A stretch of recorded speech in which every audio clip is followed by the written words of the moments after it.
Okay, beautiful souls, we're in for a real treat. I am so excited to bring DJ Thielen into the space. He is such an incredible soul. You're going to really get to know him, his business, all the things that he's done to get to the place that he's at today. But just a little bit of background about him. He was a San Francisco Giants professional baseball player turned powerhouse real estate investor, speaker, coach, mentor, all of these things. And I'm just so excited to really dig into how he's built what he's built, how he's followed his passion projects, how he's failed along the way, like all of us do, and how he's gotten up and seen it as opportunities. So Mhm. this is going to be really, really fun to dig into, his wisdom. I mean, he shared stages with people like Grant Cardone, Ed Milet, all these incredible people. And I'm just really excited to dig in and for DJ to share more about his journey and all the things that it took to get to the place that he's at today. So DJ, thank you so much for joining us today. I've been so looking forward to this conversation.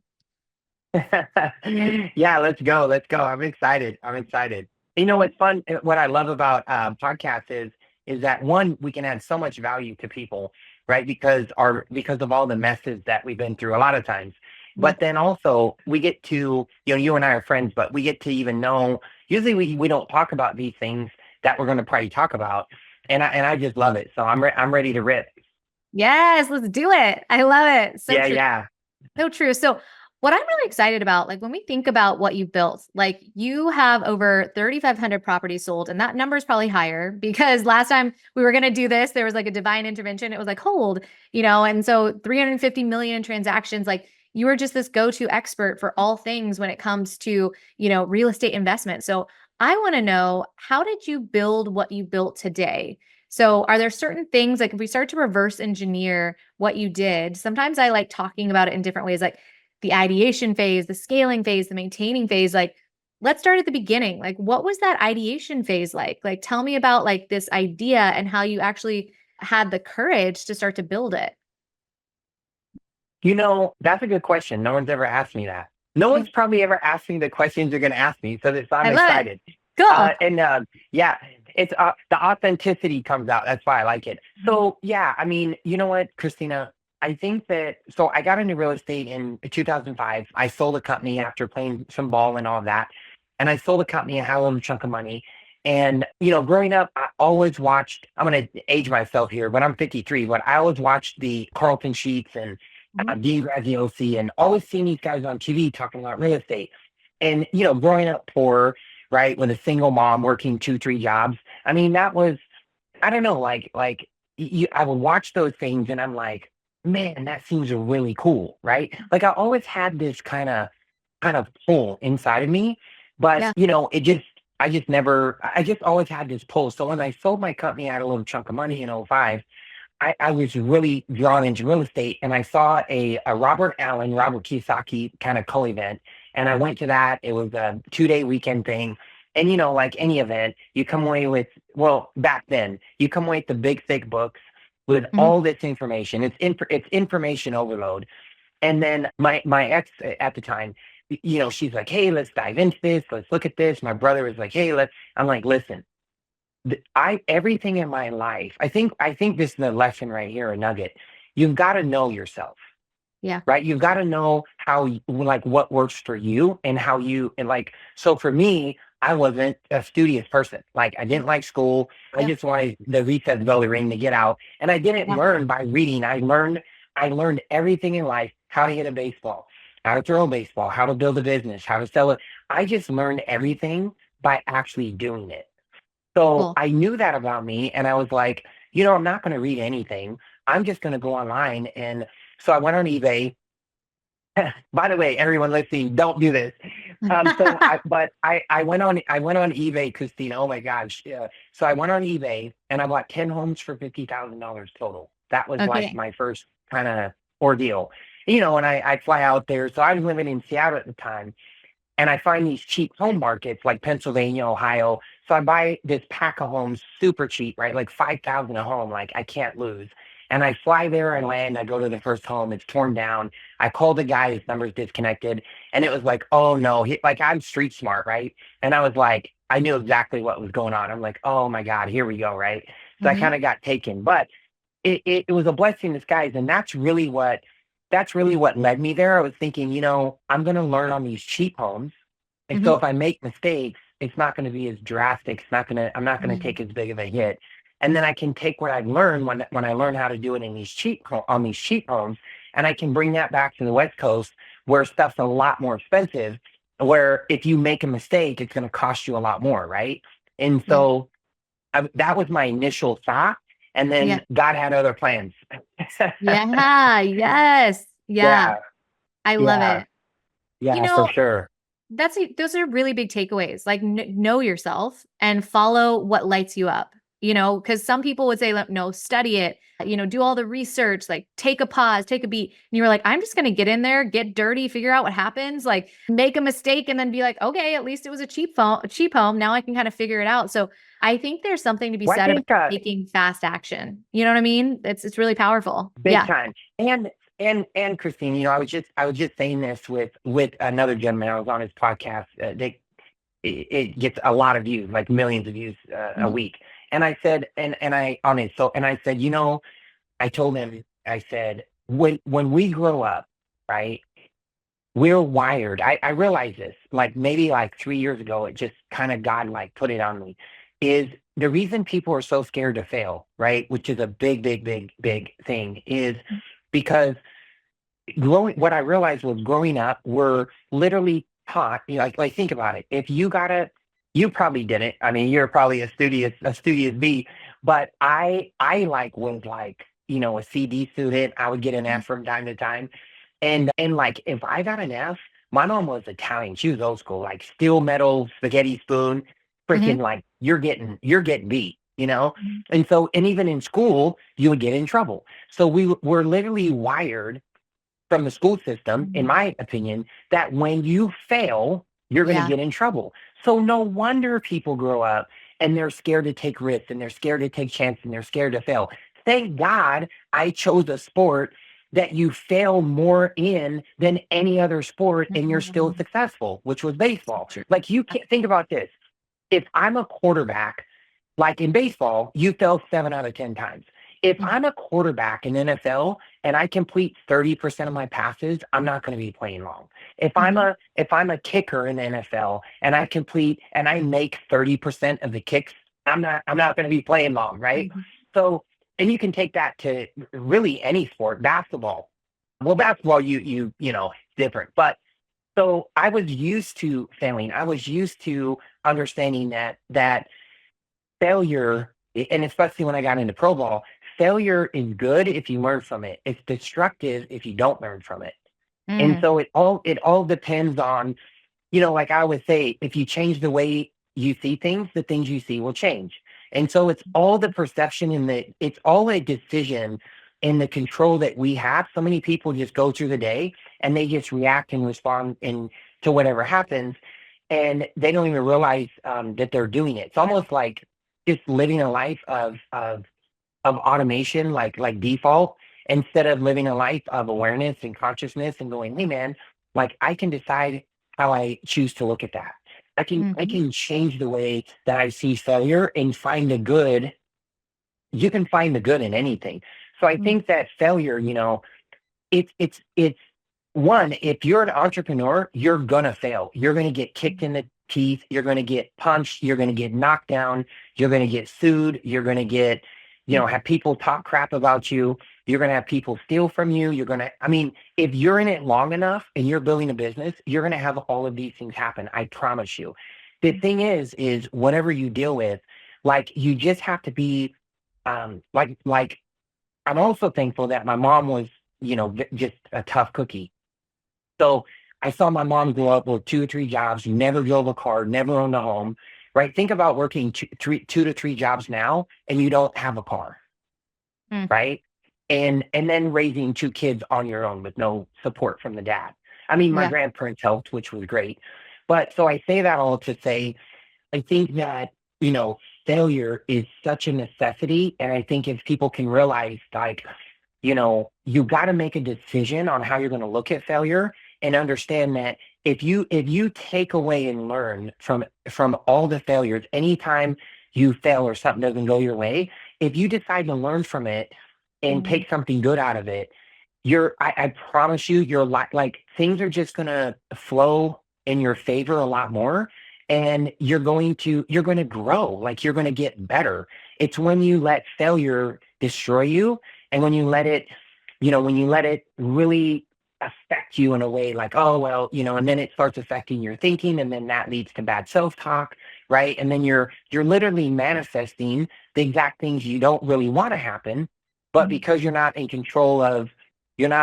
aware or conscious of how you're dealing with it, and you haven't made a decision. Like, if you just make a decision, anytime I fail, I'm going to take something away from it that's positive, and I'm going to learn from it. Just make a decision now, because you're going to fail. Stuff's going to happen, and it's not going to go your way. So I just think, I'm just very lucky that I like wasn't scared to fail. I don't like failing, but I understand that it's not a bad thing. It depends on how you decide to look at it. Mhm. Man, that's like everything in the world. It's like nothing is right or wrong, good or bad. It's like, what lens are you looking at it through? That it just changes the entire thing 100%. altogether, Because I find even the things that Hmm. people would say, oh, that's the worst thing that could ever happen to anyone. I'm like, it woke me up to being a more compassionate person. It woke me up to healing the thing that I needed to heal to get to the next level version of myself. So I think that's so true. It's about the lens you're looking at it through and the choice point of saying, you know what? I'm going to choose to look at this as an opportunity. Maybe that was just a redirection. It's taking me to a new space where I can be spending my energy. And at the very least, now I know what to do differently. So I think that's really powerful. And I love the analogy with baseball. And I'm curious if there's anything else that you feel like baseball really taught you about business and life. Well, yeah, I mean, it taught me a lot. I Mhm. mean, like, like leave a bat at bat, right? Like how quick can you get over something? I think so many times, like the faster that we can realize, like, yeah, stuff happens. None of us are perfect. We all can get fired up. We can all get, pissed off at something, right? Something, it's like, oh my God, you know what I mean? But I think like the faster that you can start being conscious and aware of that and understanding, the faster I can get over that and truly get over it. Like in my, not like, I'm over it, but you're still upset about it. Yeah. I mean, when I say get over it, like in your body, the feeling is gone. Like you're good, Yes. right? Like, hey, Yes. it's okay. Like, so the faster that you can learn how to leave a bat, and, meaning a bad situation, a sale didn't go through. I think that's one. And then two is, you know, like when I played football, a lot of guys, Christina, and this is maybe the best tip for everybody, is when it comes to anything in life, the ones that are successful versus the ones that aren't. So people ask me like, what's the difference between the guys that make it to the guys that don't? Mhm. And I say all the time, it's gonna blow you away, and it might seem silly, but it's really one thing and only one thing.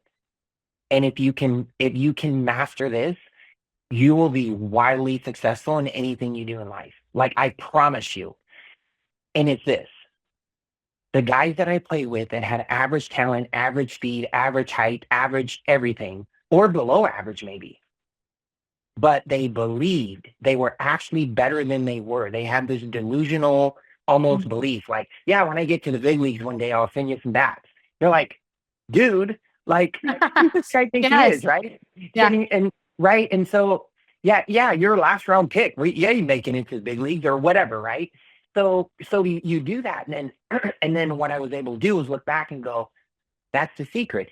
The Mhm. people that believe that they're actually better than they are at anything they do end up being the ones that have the great careers, like in baseball. Those are the guys that play for 10 or 12 years, and you're just like, oh my God, that's good for them, but like I never expected them to play that long, right? But same thing in sales, right? If somebody's on a sales call, if you're in sales, all of us are in sales, and somebody's on a sales call, whoever has the stronger belief system is usually going to pull the other one over to their side, Yes. right?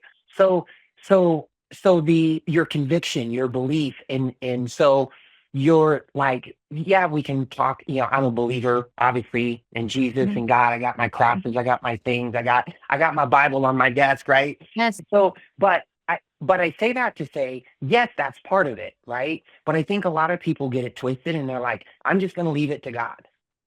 Dude, you got to do it. Like you got to Mhm. decide, like you still have to believe. If you leave everything to God and you don't believe, you have no confidence, you're not going to be successful.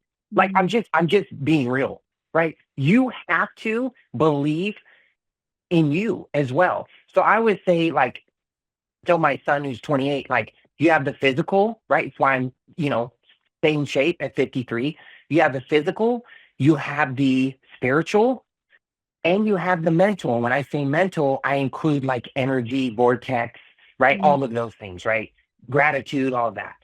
And so it's really, really continuing to like master and continuing to get better every single day in all of those areas.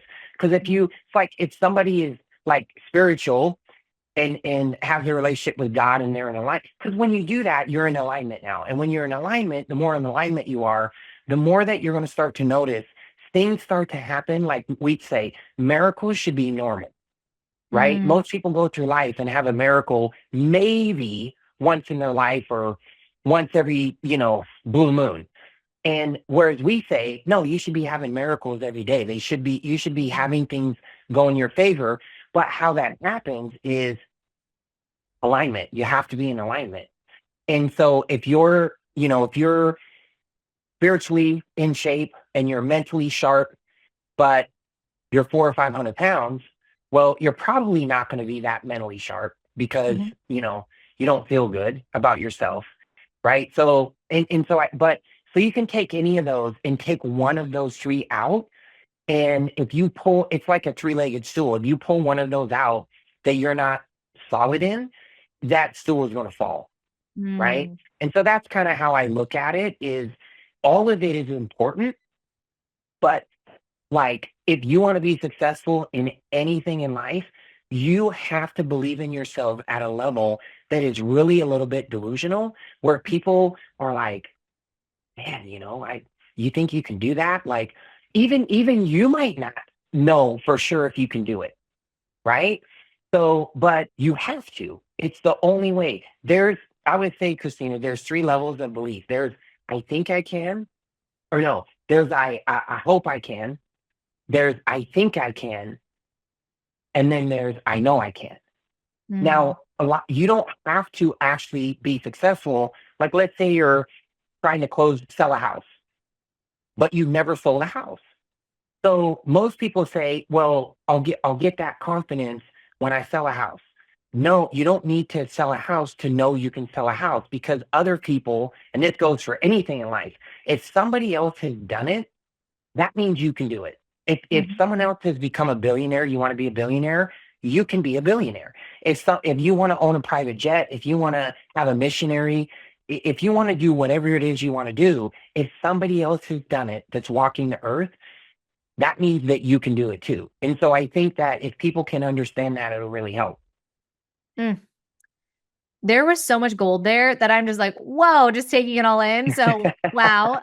First and foremost, just there was just so much there. And I love what you pulled out of, being in baseball and what you learned from that really big note that was like, you don't have to be the best, but if you believe that you're the best or you believe that you can do it, that is the secret sauce for it happening. So copy paste that in every area of your life because I 10 out of 10 agree with that. Like anytime I've set powerful intentions around it or I've just felt in alignment with my truth, like I've been like, you know what? This is going to happen. However it unfolds, we're going to follow the intuitive pings. I'm going to take inspired action, but I know that it's meant to unfold.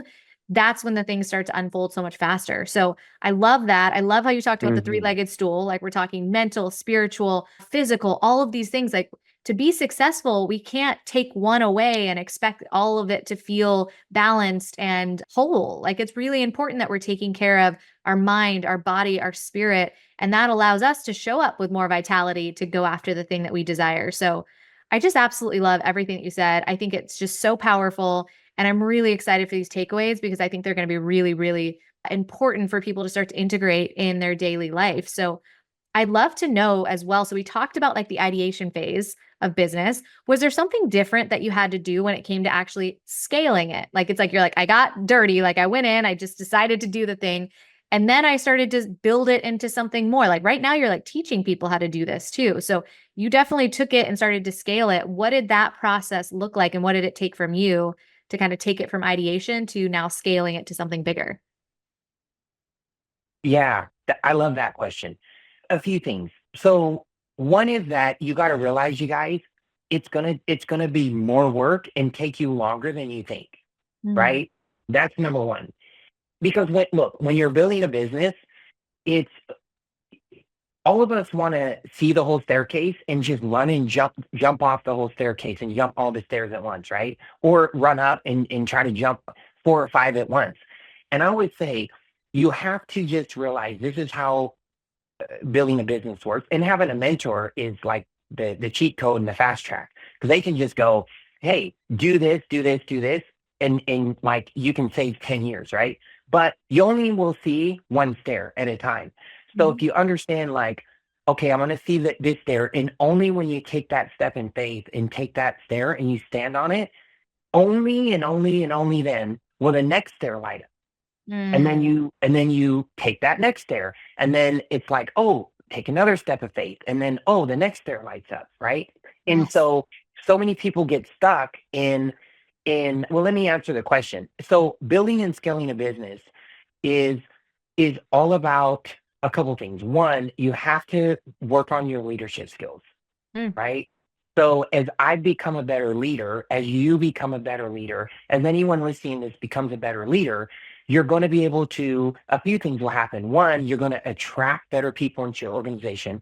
Two is that they're not going to want to leave because you you're in alignment, right? Usually, if you're a good leader, mhm, you understand like how to help them get what they want.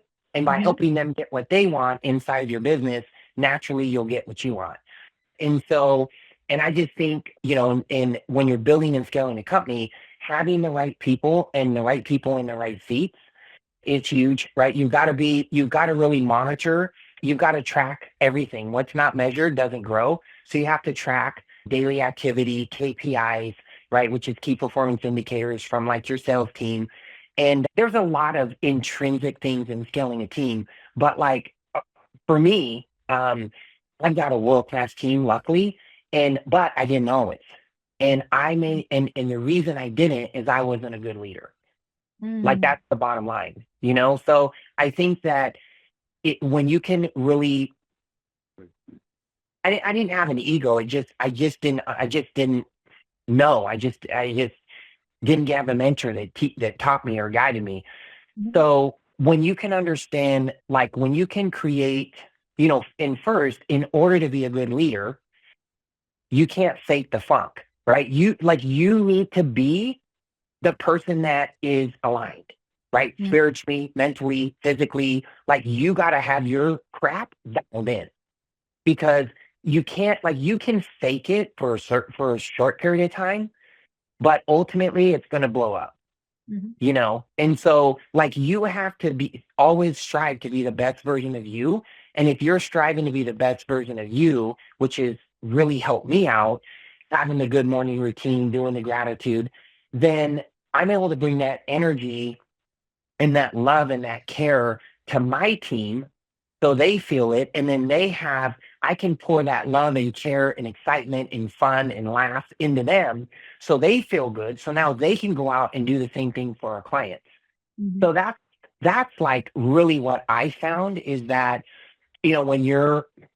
when you're building a company and building a business, and also you guys that are building a business, this mistake cost me millions, if not tens of millions of dollars. And it's the number one thing that I would tell everybody. Like, you have to realize your best clients are your current clients. You have to mm, take such good care of your current clients and make them feel like they're your only client, with updates and, like, small gifts and messages on their birthday and texts on holidays, like, right? So, like, if you do that, it's like nobody does that stuff, right? So if you can just really care, and not just care, but like do the things that someone that really cares would do that other people don't do, you'll separate yourself from the pack. You'll create a raving fan following, and you'll realize that your current clients, be it repeat business, buying more properties, like in our case, right? Buying more properties, referring people to us, things of that nature, you'll be able to increase the, you'll be able to do two things. One, give people a great experience, which feels good as a giver, which I'm a giver. So Yeah. that really satisfies my soul. And then two is you're going to massively increase your LTV or lifetime value of every client, maybe tenfold, Mm. at least 2 or 3x. So it's really important to over deliver. It's really important to have great communication with your clients. It's really important to not lie to your clients, even if it's a white lie, right? Like I tell, when I was younger in sales, listen, I would be lying if I said when I was younger, I didn't say things that were like kind of walking the line a little. You know what I Mhm, mean? Like, mhm, hey, mhm, now we got 3 other people that are interested in the deal. But as I've mhm. gotten older, I've really become settled, and my relationship with God has become obviously more aligned. Is It's like, no, no, no. I tell my sales team, listen, I love you, but if you lie to our investors, we're going to have a instant problem, maybe Mhm. an unfixable one, right? And so, like and I think that's another thing, Christina, too, that I see so many people that are, when you have a business, sales drives your business, marketing and Mhm. sales. So every business has sales. And what I would say to those is that you can still build urgency, you can create value, and you can still sell and close at a really high clip if your people believe, without lying, with living Yeah. your truth, with being honest, with having integrity, with not, having to skirt things. You'll sleep Mhm. better at night. You won't have the anxiety that you probably have. And it just feels better, Mm. and really it is truly, it is better for everyone. I just think that that's just the big thing, that's what I'm big on. Not that everyone's big on that, and not that I'm perfect and walk a life like Jesus did and never make a mistake and never do anything wrong. But I think if you can just aim for that, you just feel so much better. And like I promise you guys listening to this, if you can do that and just love on your clients and have them feel loved and cared for, and one last thing too, I'll add is like be okay with making premium profits. If you're in a business that has really low margin and you're barely getting by, like I'm not for like unless you're building it to sell, right? So I'm all about like creating premium profits with premium clients and providing a premium service. Because Mhm. when you do that, look, if you're not making premium profits, you don't have any margin to take care of mistakes and errors, Yeah. right? Meaning like we've had situations, a client just, they ran out of money on a rehab, and they're great and they're related, they're friends with my family. And I was like, oh man. And so at the end of the day, I took $28,000 out of my pocket, said, hey, I'm going to cover the rest of the rehab. It's cool. Don't worry about it. I got you. And then you'll have a mortgage with me. Once we finished, I went to him and said, it was on my heart. I prayed about it, and you don't owe me nothing. I'm not going to have you don't have to pay me back. Just send me some referrals. Right. And they were just in tears. But like, if you don't have a company that makes premium profits, this is the biggest mistake, right? Is people have these low, low, low margins, and you got to find a way to increase your margin, not Mhm. give discounts, and add more value. Out your service or your product, just add more value to your client, So hopefully that helps. Oh my gosh. Yes, there were like 9,000 nuggets in that. So, Yeah, yeah. yeah. Wow, so good. And I loved what you said too about like, really honoring the clients that are in your space, like really show up Mm, for them. It's not, that they're in there to play, to actually really experience, the value that you bring into every room and that they bring into every room. So be present with them, give to them. I love that idea of like sending texts on the birthdays, like just these little things that go such a long way. And it really does matter. It means a lot when they do that. When you send me those text messages, I'm like, thank you. Like, this is so nice. So it goes so much further than we think it does. Just that little, just that tiny little thing that we can just say, I'm thinking of you, just sending you so much love, whatever that looks like, I think can go such a long way. And to your point, there is a frequency behind telling the truth and telling a white lie and telling a lie altogether. And I think we can really feel into that. Like when someone is being genuine, Mm, that is something we want to lean into. We're like, even if the news is bad, I'd rather hear it like the genuine truth than I can tell when someone's like trying to like skirt around it. I'm like, I don't want to work with you because I can sense that you're not telling me the whole truth. So I think that there's something so powerful and important about being integrous with your word, across the board. So I just love everything that you brought up. And what I'd love to dig into too is, how has God played a huge role in your life and business? wow. Well, so I gave my life to Christ when I was, a lot of people don't know this. Between my freshman and sophomore year in junior college, I was talented, of course. I was dating a gal that led me to a church, and I gave my life to Christ between my freshman and sophomore, basically my sophomore year. We were in fall ball, school had just started, and I was struggling. I was overthinking, like, where do I put my hands? Uh-huh. Like I was battling these little mind monsters. And yeah, one day we're at church, gave my life to Christ. I had this warm feeling come over me, like some of you might have heard, and I was just crying, and it was like I just said, whatever you want in my life, if you want me to get drafted and play pro ball, then that's great. And if you don't, I just want your will to be done. So Mhm. that was the beginning. And that year, I had a crazy good year, still hold records 30 some years later at the school and for hitting and stuff.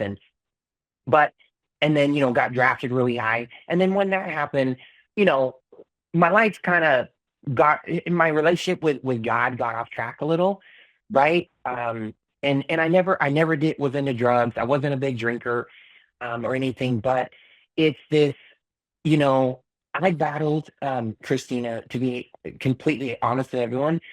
I really battled. I went through a period where I battled, is it God? Like, Mhm. do I leave everything to God?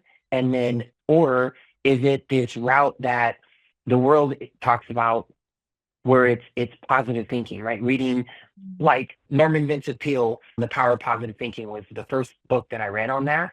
It's Mhm. old school guy. A lot of people, and so, and I really battled, like, is it having a relationship with God that's important, or is it having a positive mindset? Like I didn't understand it's both, right? Mm. I was trying to figure out, like, what was more. And so again, it goes back to those three things: physical, mental, spiritual, right? I think if people can understand that are believers, right?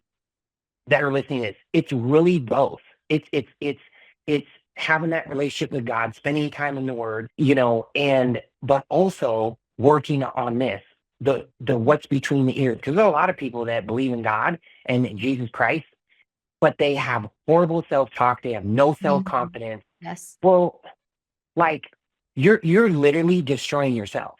Yes. Like, you're literally creating your own demise and your own misery. Hmm. And then you're praying to God about helping you fix it, but you're the one that's doing it, right? Hmm. So, I think another thing that I learned is we all have to take 100% accountability for everything that happens in our life. I was just talking to my son about this weekend, and when he missed the flight to Arizona, it was like, Hmm. Yeah. right? Yeah. But I left the bat at bat Hmm. in about 10 minutes, Yes. so I got over it. But yeah, it's like, you know, you have to take accountability. Like, you can't blame other people. All the mistakes that I made in business, regardless of what they were, now in my life, I probably didn't as much when I was younger, right? It's easy to it's easy to shift the blame, but if you can just say, yeah, man, you know what? That's my bad. I'm gonna make things right with you. like, Mm, right? And and it just feels so much better, like yeah. when you do that. But the problem is people have egos, right? The ego Mhm. comes in, and you don't like, you guys think that authenticity and showing that is actually, people are going to think less of you. They're actually going to think more of you, Mm, because authenticity is the number one vibration above love. So yes. if people can feel that you're authentic, and you're like, yeah, you know what? I made a mistake on that, man. You know what? Hey, this rehab is taking way longer. I get it. I'm gonna figure out something to kind of make up for that. I don't know what it is, but I'm gonna take care of you. Right? I'm gonna Mhm. figure something out. And so, and you just, like, people, like, because less and less people, I don't want to say no one's like that. Less and less people are like that, Mhm. right? And so if you're like that, and you operate and roll in this manner, people are going to respect you more. They're going to like you more. They're going to want to do business with you, because everyone else are BS artists, Mhm. right? They're over promising, under delivering constantly, right? And by the way, how many of you have bought something? I don't care if it's a car, a phone, a watch, whatever. And that person, think about this. That person followed up with you, just say one time. Mhm. Like for you, Christina, when's the last time that you bought a significant purchase, and the person actually followed up with you to check in and see how things were going? That's a great question. That only happens if I have an ongoing like client first like relationship with them where we have check-ins, you know what I mean? But I will say like I don't know that anyone has followed up to say like, "Hey, are you loving what you just purchased? How is that going?" Like I honestly I don't know that anyone's really ever done that. Yeah, thinking back. Very interesting. Exactly. And Yeah. so when you guys and gals out there are building a business, like, you need to and I'm just telling you, we have a text list, we have a email, but you need to be constantly following up with your clients and showing them so much love, and, hey, how's everything going? And Mm. even if it's once a month, right? And you have a go high level and you send everyone a text at once. But at least, like, when people know that you really care about them, like, that's the I think separator in business. And some of you guys that are building businesses, you're always, and believe me, I tell you this because I did it. I went through it. I made the mistake. You're not taking excellent care of your existing clients, so you're always looking for new clients, Mm. and it freaking is exhausting, Mhm. right? But if you can create a business that is so, like, your clients, like, feel the love. And by the way, you're not going to do this alone. What's that saying? You can go fast by yourself or far with a team. Like, Mm. if you come against my team and you're running solo, I know, because there's a guy in out there in PA doing this, and total blank show, if you know Mhm. what I'm saying. Uh-huh. It's Uh-huh. Uh-huh. it's a complete mess.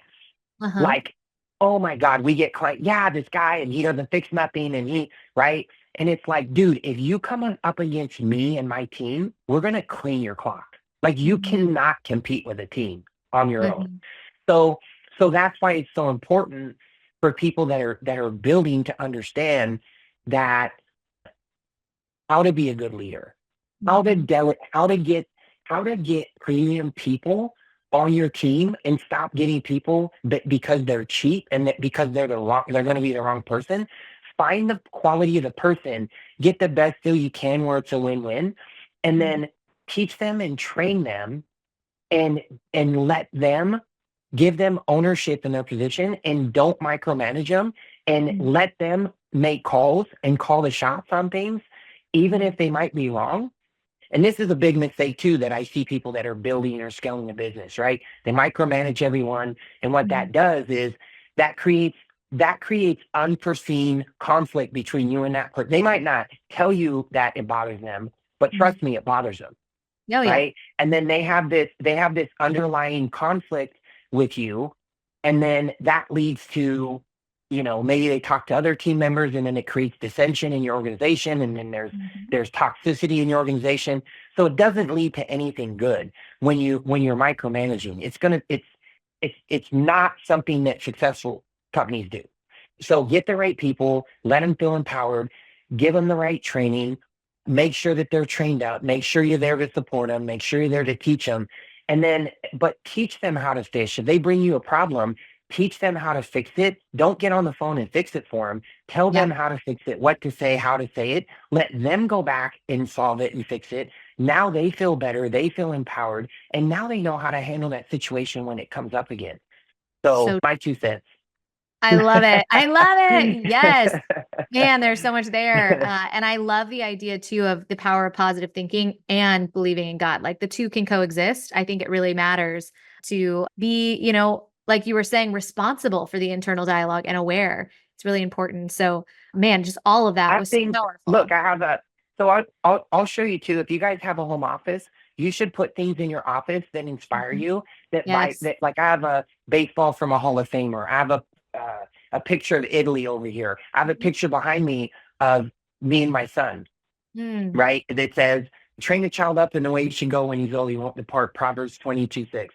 The love of a father is one of life's great masterpieces. Look, it's right here. Yes. Oh, I love it. That's beautiful. Yeah. Yeah, yeah. That's cool. So I have that things like this, like a heart, believe, deep, hustle hard, right? Yes. I have never give up, Hmm. Yes. right? And I still got this. Yeah. So I think that like goes back to saying is, and these things are placed. I keep them on my desk and around me because it's Fortune magazine. I have this on my desk. I have this on my desk. These things are old. But Yeah. what it does is I'm always looking at all day long, right? Successful things, Mm. spiritual things, Yes. fortune, success. It's these little like tricks, not tricks, Yes. but like, right, kind of like you set up your environment. So what you're subconsciously looking at every day is something that's healthy for you instead of destructive. Hmm. And that's really helped me too. That's been I've got a Giants like desktop ring thing, right? Oh, From yes. World Series. I got that from a friend that we play together. But yeah, it's like you have to put things around you that actually subconsciously inspire you. I have some books over there too on my friends of mine on my windowsill. But Hmm. yeah, I mean, I think that's is just so important. And So and true. one thing too, Christine, I want to share. I think this will add a lot of value. So many times we try to control external circumstances, Hmm. not understanding that like we try to control things that are uncontrollable, Yeah. right? And I think that like the thing that I've come to know that's really helped me is to go, hey, is to be conscious and aware, especially when you're running a business and you have all these moving parts, right? You've got to be aware of like I can control only what's inside of Hmm. me. Most of the time I can't control what's happening outside. I mean, I can influence it and there's a little bit, right? But Hmm. if I can control me, if I can start the day with gratitude and prayer and happiness and a happy vibration and a good spirit and energy and a workout, and I can just try to carry that as much as I can through the day, that's really all I do. And what it's done is like as all these things fly at me, um, I'm able to just handle them because that vortex that I create in the morning Yes. is just it's spinning, right? And I just Mhm. try to keep that thing spinning through the day. And if something hits it, I take it. I go, okay, I realize, hey, I can't control this. I'm just gonna have delegate a lot of those things to my team. So I'm going to have Crystal or Josette or Sarah or whoever. I want to have them deal with it. And now it's out of this, and now I can focus on the high level things. And one last thing is you got to focus on. I was talking to Joe Evangelisti, a business buddy of mine. So many times people building a business focus on and they're doing tasks that are 10, 20, or six with a VA, $6 an hour. $4 an hour tasks, and they're not like, they wonder why they're not driving revenue because you're stuck on doing things that you shouldn't be doing. You should be focusing on things that are Mhm. really moving the needle, Yeah. right? And so as a business owner, there's different levels. But when you're first starting, you might be wearing a lot of hats. That's okay, right? But as you like your first hire, always should be an executive assistant. And so you get an executive assistant that's high level that can be a replication and duplication of you, that knows how you think, that knows how you move, that knows how you like to treat people, you're in alignment with. They can basically handle all the stuff now that you were doing. So you can go out and build a sales team and Mm. right and actually like do higher functioning things that are going to drive revenue for the business instead of being Yes. caught up in the minutia and trying to handle everything yourself. Again, it goes back to um, sometimes people got to slow down to speed up. Yeah. So true. You know, that's really the you got to slow down, take a deep breath, take a day, write things down, look at things, and go, okay, how can I make this better? A lot of things too come down to the questions that we ask ourselves. If you ask a good question, you get a good answer. If you're asking yourself bad questions or saying, why is this happening to me? Man, this always happens to me. You're just going to keep getting more of the same crap that you're getting, and that's why is because of that. So but anyway, sorry to ramble there. What Love else it. you got for me? Yeah. Well, I have one final question. So, I remember you mentioning that your mom passed away in 2010, but you went and you found this letter that basically was a letter that you wrote Mm, about what you wanted to be when you grew up, and it made a really big impact on you. Can you share with us more about, what did the letter say and how did it, directly impact your life? yeah, I'm glad you brought that up. Kristen took it and put it somewhere. It used to be in my drawer over here. I think she got it framed, but Mhm. so yeah, so basically, our mom died. She retired April 1st, 2010, had a Mhm. heart attack, died April 30th of 2010. Mhm. So wasn't even retired 30 days. And I think it was on a Saturday. My brother and I were gonna play. We just won a golf tournament, which was hilarious. And then I was rushing to. It was on a Friday. I was rushing to my son Devin's baseball game. He was in junior high, and I was late, and so I was flying there, and I was gonna call my mom, and I didn't.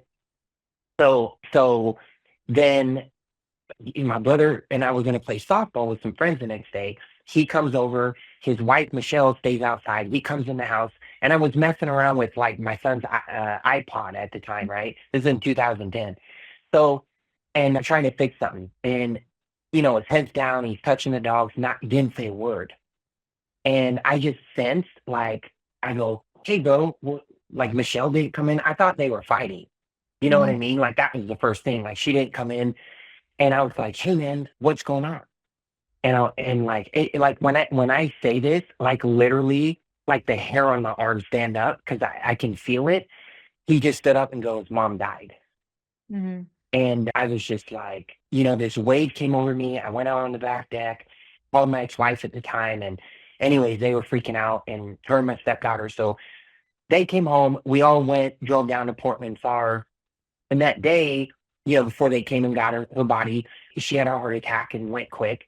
But she had these drawers, and like in the drawers she had a drawer for Derek, stuff from him, and then she had stuff for me, like all my baseball cards, stuff from school, my drawings when I was young, like cool stuff.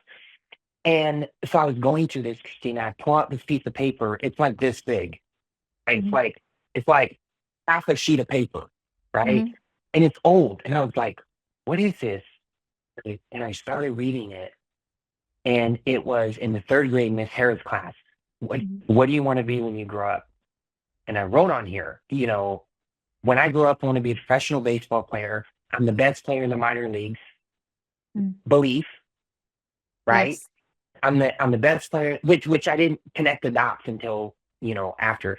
But I'm the best player in the minor leagues, and my favorite players are Willie Stargell and Dave Parker that play for the Pittsburgh Pirates. blah, blah, blah. My favorite team, Cincinnati Reds. So crazy part.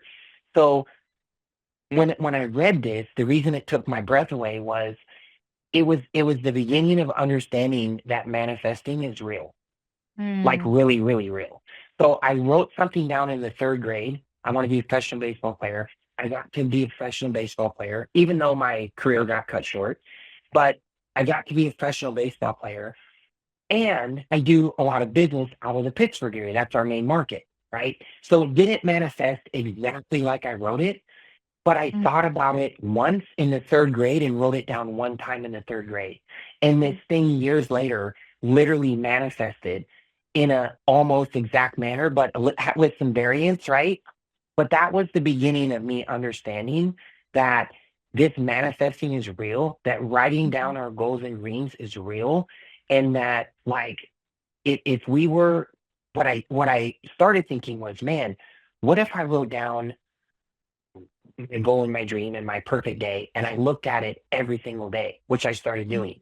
mhm. In the next decade, I did 3 perfect days, manifested all of them to a T. When Woo. I even want to live in LA, I want to, I'm driving, I wake up in the morning and drive my sports car down the highway from into Malibu, and I'm literally living this life, Mhm. right? And so I'm like, wow. So it really taught me that what we believe that we can do, we can really shape. We have more control than we really realize or understand on shaping our destiny. That's what Mm. it taught. I just got full body chills the entire time that you were talking. That is so, so powerful Mhm. and so beautiful. And that you got to just witness that gift of when you went back there to be like, wow, like this is real. This is real. And what a gift it feels like from your mother to have kept it for you to recognize, like, wow, like I'm living out what I once knew would happen, but also was just writing it down and kind of like, yeah, of course. I love the way that you wrote it down. How powerful. So thank you so much for sharing that with us. And, I am positive that everyone tuning in is going to want to connect with you even more. So, where are you hanging out? Where can people connect with you? Yeah, I mean the easiest way to connect with me is just on my Instagram, Mhm. right? It's the @ symbol D period J period and then my last name Thielen, and that's the easiest way. And I even have I think a button on my thing where people can click and literally text me straight away right to my cell Oh, phone. yeah. So yeah, so easy to contact me. Reach out, DM me.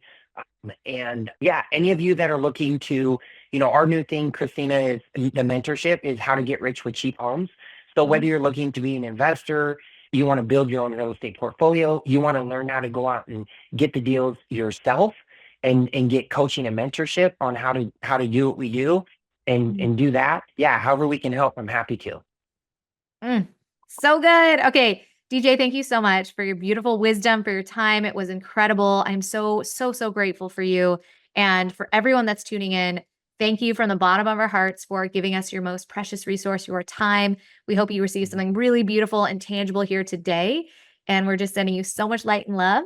And until next time, bye. Thank you, my friend. Bye.